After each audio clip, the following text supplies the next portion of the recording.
electrode potential, standard electrode potential, and the determination of electrode potential of different electrodes by using SHE, standard hydrogen electrode.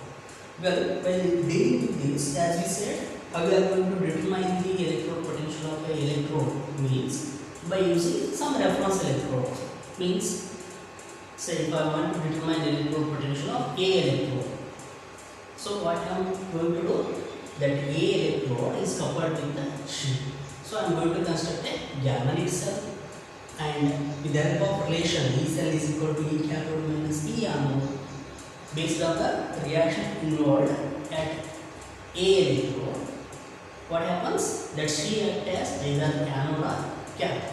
And by determining the cell potential and by using that expression or its relation, E cell is equal to E cathode minus E anode, one can get the value of cell potential of a given electrode. So as a we are going to get electrode potential values of a large number of electrodes. Then there arises a question as whether all electrodes have same potential. No, they have different values, and for SHE, its value, the electrode potential of standard hydrogen electrode is arbitrarily fixed to 0 volt. Well, what about rest of the electrodes? So rest of the electrodes have their individual electrode potential values.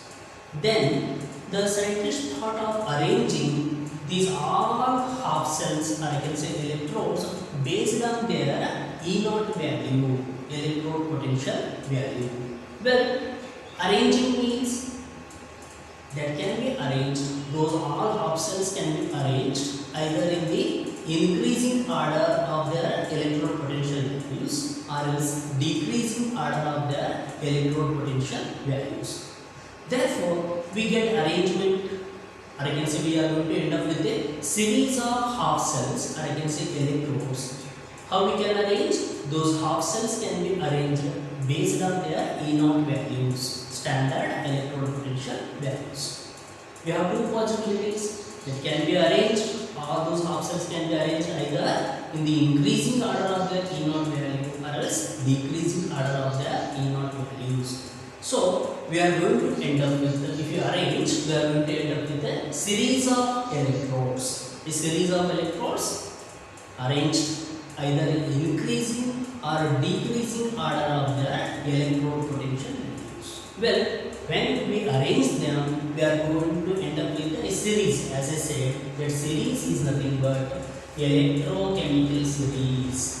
It is nothing but electrochemical series, and it is also called activity series. Well, what it says? A list of large number of standard electrodes. It's a list of large number of standard electrodes arranged. Now I am taking an increasing order. Here you can specify decreasing order also. So a list of large number of standard electrodes arranged in the increasing order of their standard reduction potentials. So we are arranging those electrodes in the increasing order of their E0 value, standard reduction potentials, is called electrochemical series, or I can say activity series. So what is electrochemical series here? It is a list of large number of standard electrodes are arranged in the increasing order of their standard reduction potential values. So it is called electrochemical series, and it is also called activity series. Well, coming to that list, say how we can arrange here. Say the cell reactions, their respective E0 values. Now, how they arrange it? Say from bottom to top, when you look at the values, minus 3.04, minus 2.71, minus 2.37, minus 1.66, 0.83, minus 0.76, minus 0.45, as like from bottom to top, when you look at the values, what is happening to the value? Value goes on increases. Therefore, we say these is a list. Individual reaction indicates a half cell or a single electrode in which that reaction takes place. Say F2 is at the top of a list, fluorine electrode. Say lithium is present at the bottom of the list, so lithium electrode. Their respective E naught values. So how they are arranged? All these half cells or electrodes are arranged in the increasing order of their E naught value, standard reduction potential values. So this list is called electrochemical series. Okay. Well, here it has certain characteristics. So generally specified for hydrogen. What is the E naught value? Hydrogen for E naught value is fixed as a 0 volt, and the species which comes above hydrogen, the species which are placed above the hydrogen, they have positive E naught values. They are generally metals. When you go through this, they are generally metals. While the species which are placed below hydrogen, they have negative E naught values, and generally they are non-metals.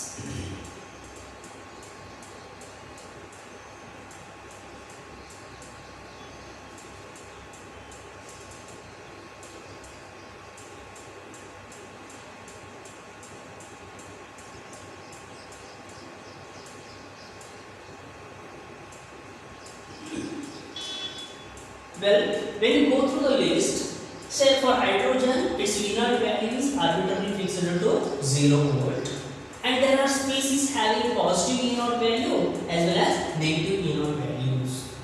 Generally, say above hydrogen in the given specified list, whatever species comes above hydrogen, they all have positive E naught values, and they are generally non-metals. When you go through these examples, they are generally non-metals. On the other hand, so when you look at the list, below hydrogen, all the half cells are going to specify negative E naught values, and they are generally metals. It means in a electrochemical cell, we have species having positive E naught value, we have a species having negative E naught values. Therefore, this electrochemical series has certain characteristics. To understand this, we have to go through the characteristics of a electrochemical series. Well, what are those characteristics?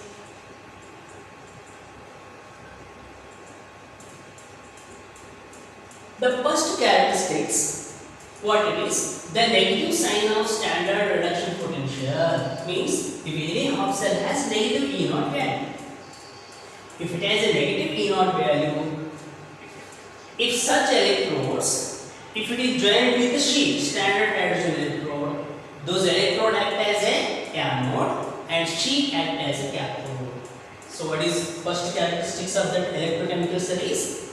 Well, there are electrodes, they have negative E naught value as well as positive E naught value. So any half cell having negative E naught value, if it is coupled with the sheet, say during construction of galvanic cell, a electrode if it is having negative E naught value, if it is coupled with the sheet, what happens? That electrode acts as anode. So we say the negative sign of standard reduction potential indicates that the electrode, when joined with the sheet, it acts as anode and oxidation occurs at this electrode. So for example, we have already come across this. The standard reduction potential of zinc electrode is minus 0.76 volt.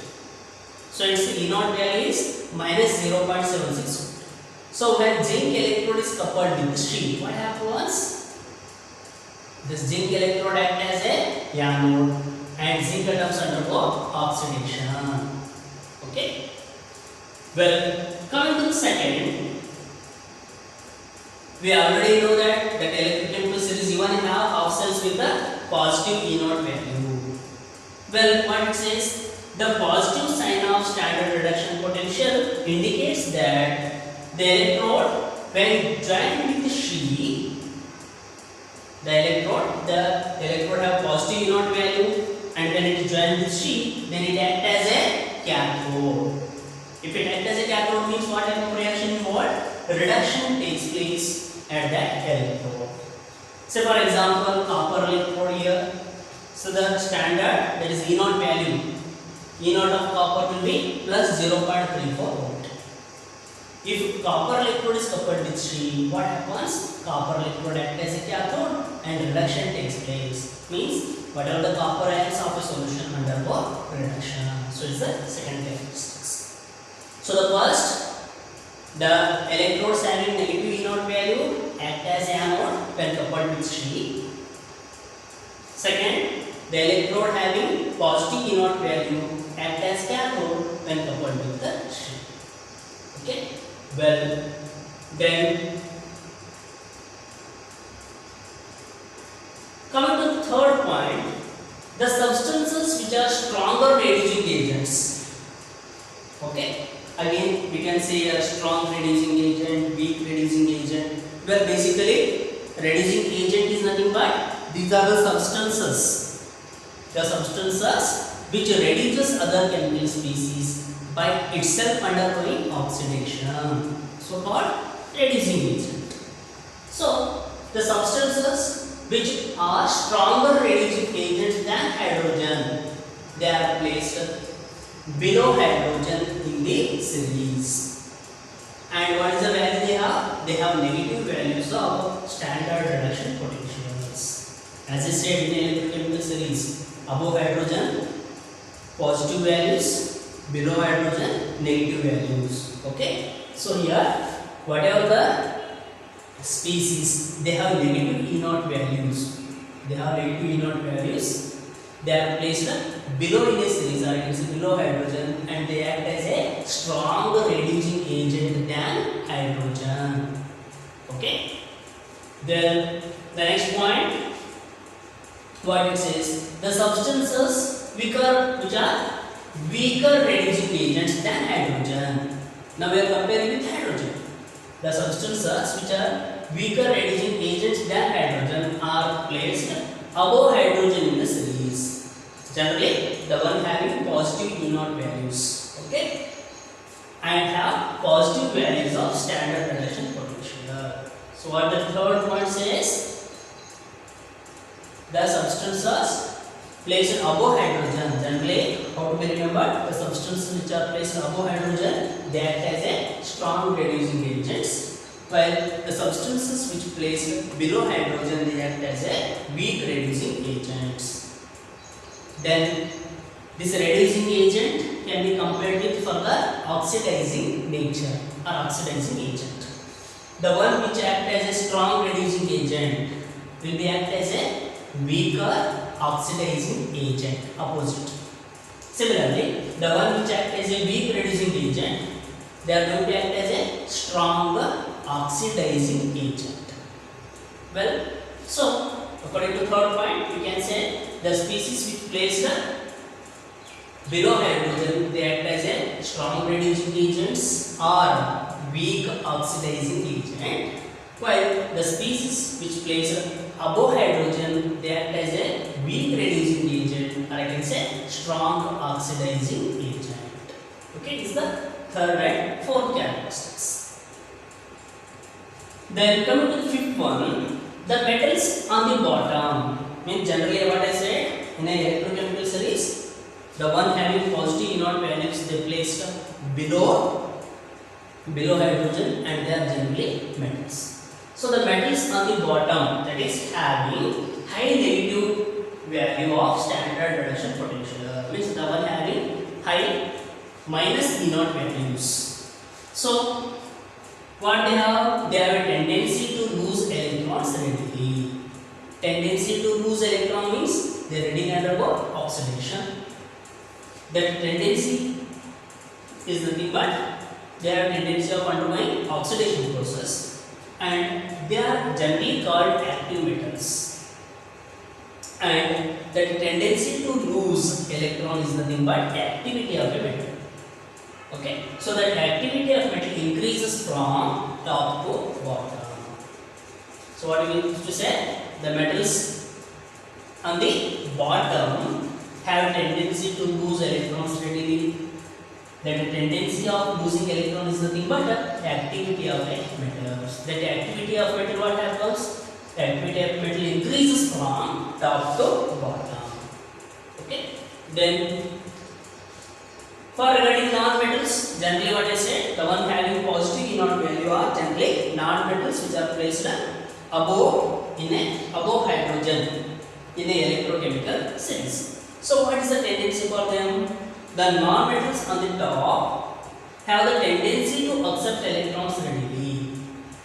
On the other hand, the non-metals which are placed above hydrogen, they have a tendency to accept the electrons readily, means they readily undergo reduction phenomenon.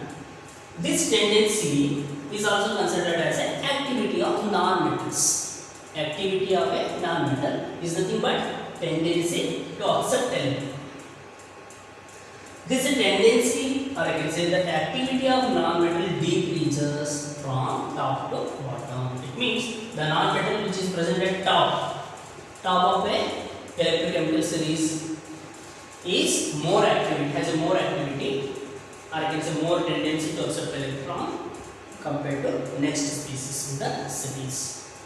So it's regarding characteristics of a electrochemical series. It's regarding electrochemical series and characteristics of a electrochemical series. Well, here, what is the use then?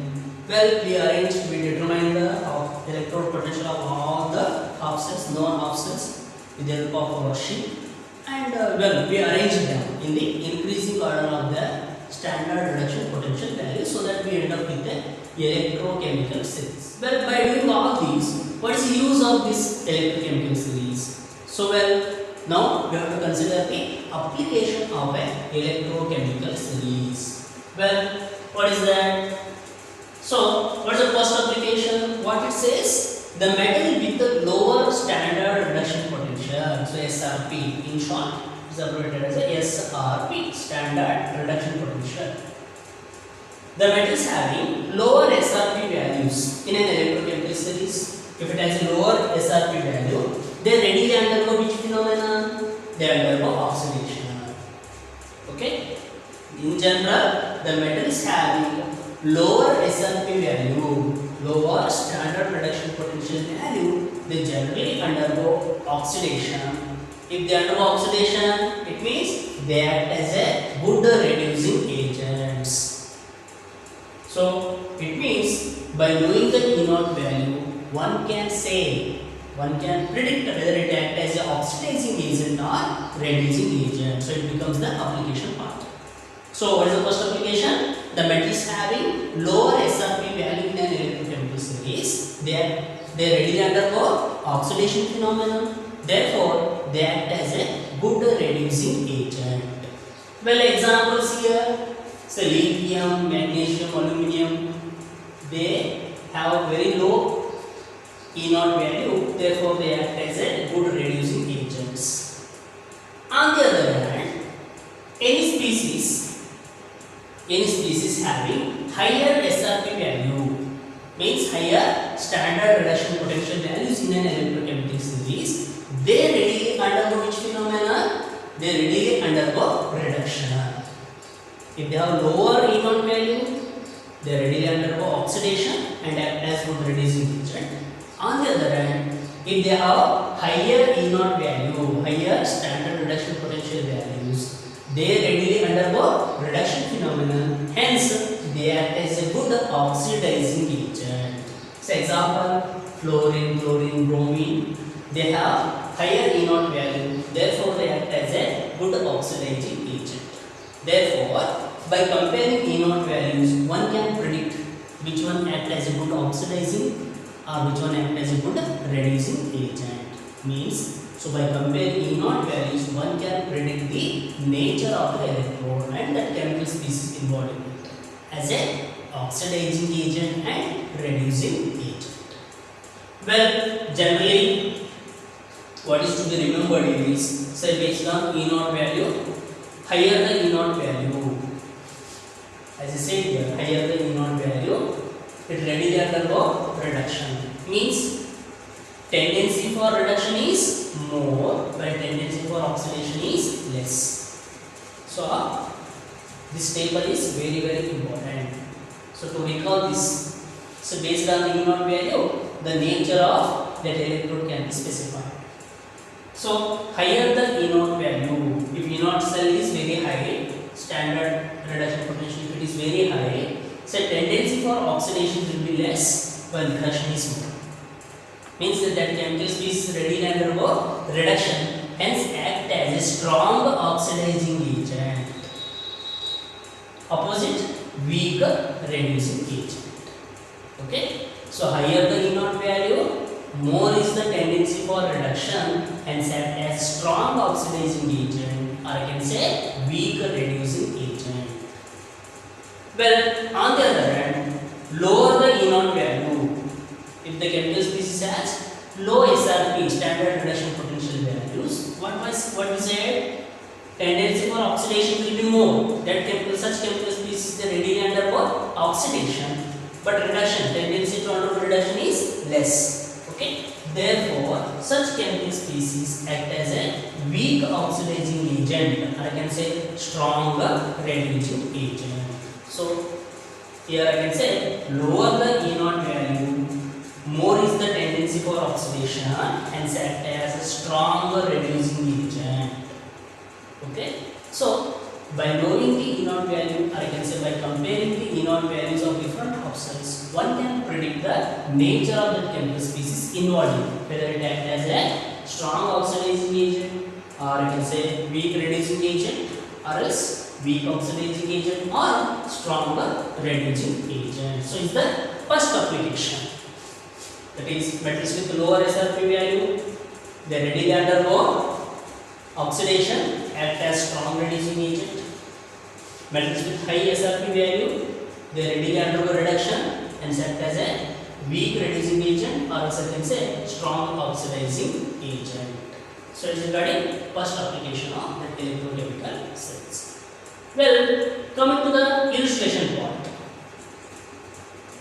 Say chemical species are specified: fluorine, chlorine, bromine, iodine with their respective E0 values. So fluorine plus 2.85 volt, chlorine 1.36 volt, bromine 1.09 volt, and iodine is 0.53 volt. Okay. Now on comparison, what we said, higher the E0 value, greater is the tendency for reduction, hence act as a strong oxidizing agent. So among these, which one is strong oxidizing agent means the one having highest E0 value. So among these, fluorine is having high E0 value, so it has a greater tendency for oxidation. So act as a strong oxidizing agent than the rest of the thing. So we can say fluorine is strong oxidizing agent than chlorine, bromine, and iodine. Further, if I consider chlorine is having high E0 value than bromine and iodine. Therefore, we can say chlorine has a greater tendency of undergoing oxidation. Chlorine is having higher E0 value than bromine and iodine. Therefore, what I can say, chlorine has greater tendency for reduction compared to bromine and iodine. Therefore, chlorine acts as a strong oxidizing agent than bromine and iodine. Similarly, I can say bromine is strong oxidizing agent than iodine. Overall, in this illustration, what I can say, the decreasing order of oxidizing nature. Fluorine is a good oxidizing agent than chlorine, than bromine, than iodine. Okay. So generally, higher the E0 value, greater is the tendency for reduction and act as a strong oxidizing agent. Well, we go for one more illustration. So what it is, say here sodium, zinc, and iron. I consider three metals. Their respective E0 values. So sodium, what is the E0 value? Minus 2.71 volt. Zinc minus 0.76 volt, and iron minus 0.44 volt. Now here, lower the E0 value. On the other hand, when we say lower the E0 value, greater is the tendency for oxidation, hence act as a good reducing agent. Lower the E0 value, greater is the tendency for oxidation, and such species act as a good reducing agent. Now among these, which one is having very low inert value? That is sodium. It is minus 2.71 volt. Zinc minus 0.76 volt means more. Iron minus 0.44 volt. Again value increases.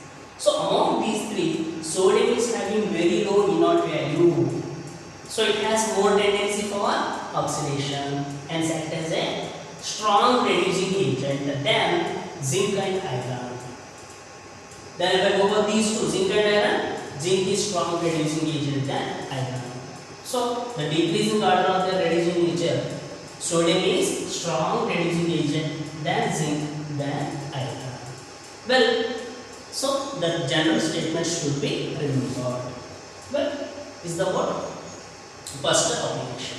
Then coming to the second application. What the second application says? The metal with the lower SRP. Again, the metal with the lower inert value in an electrochemical series, they can displace the another metal with the higher SRP value from its salt solution. So please remember, the metals having lower inert value can displace metal ions from its salt solution having higher inert value. Well, say for example, say zinc metal, what is the inert value? Minus 0.76 volt. Copper, what is the inert value? Plus 0.34 volt. Just analyze.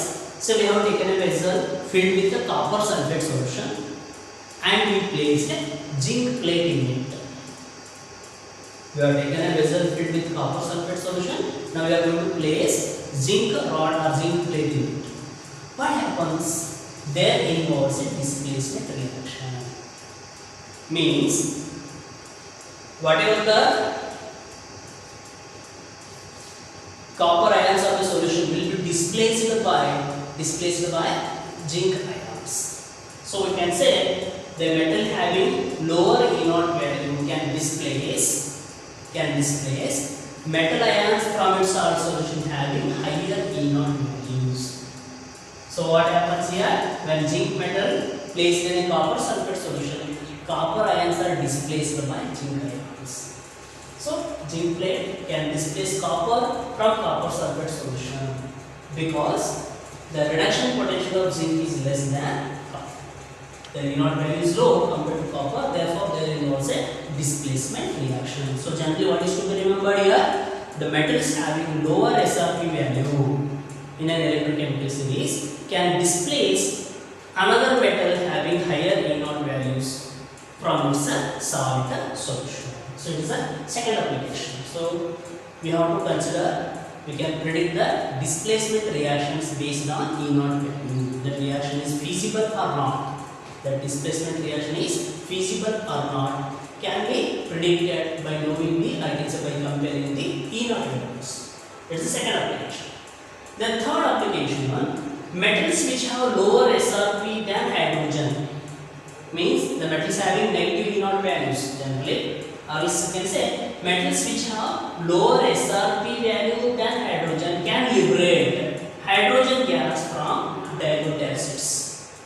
The metals having lower inert values, or in turn what we can say, the metals having negative inert values. Lower in the sense hydrogen is having 0 volt. Lower in the sense obviously it is negative values.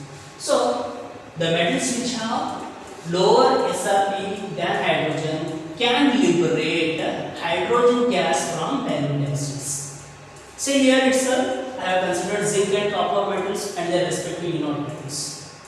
So zinc minus 0.76 volt, copper plus 0.34 volt. So zinc having lower inert value, that is it has negative inert value. So zinc displaces hydrogen from mineral acids. So I can say zinc can displace hydrogen from dilute hydrochloric acids. If zinc plate is placed in hydrochloric acid, what happens? We can observe a small bubble formation on its surface. It indicates that liberation of hydrogen gas in the form of a bubble. Similarly, if I place a copper rod or copper string in hydrochloric acid solution, we won't observe any kind of any kind of mobile formation there. It means there is no any kind of liberation. So generally, the metals having lower SRP value can liberate hydrogen from mineral acids. I can say dilute acids. Example, so zinc can displace hydrogen from dilute hydrochloric acid, whereas copper cannot displace hydrogen. Okay, it's the third application. Fourth one, this series helps in selective discharge of different elements from the mixture of ions. We already considered preferential discharge theory.